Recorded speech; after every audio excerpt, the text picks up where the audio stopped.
let's look at the array index values. So an array can hold multiple pieces of data of a single type. This could be primitive data types or objects. You can only access an index from 0 to length minus 1. If you try to access any other value, it will give you a runtime error. The runtime error is the array index out of bounds exception. Just like any other variable, you must give an array values before you can use it. Now, we're going to look at what that runtime error is. So let's create an array. 1, it goes all those values, 0, 4, negative 3, 2, and negative 7. We print out index 1 as array of 1. Now I have this one commented out, index 5, and then we got index 7. So I'm going to uncomment this out, and you'll notice something. When I compile it, it doesn't give me an error. It says no syntax error.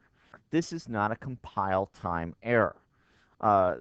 Everything syntax-wise is fine. Now we know I cannot do this.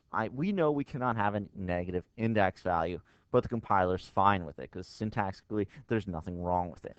So when we run it, though, it gives me an error. Array index out of bounds exception. So there's a runtime error. So I'm going to comment that back out. Now array 2 is length 10. Now we're assigned the default values of zeros, so I can print index 1. And we can now assign values to an array after it was created. So I can assign index 0 to 5, index 1 to 7, index 5 to negative 3, and then I print it out. Now remember, when you print, you can use the arrays.toString method to print an array. You just have to make sure you import java.util.arrays to do so.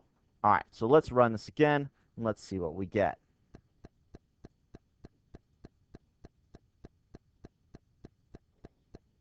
Oops, there's an error too, because there was no index 7. I missed that one. Let's comment that one out, and let's run this one more time.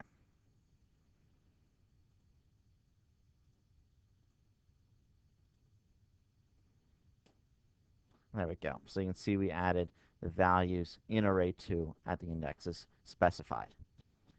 And that is the end of this lesson.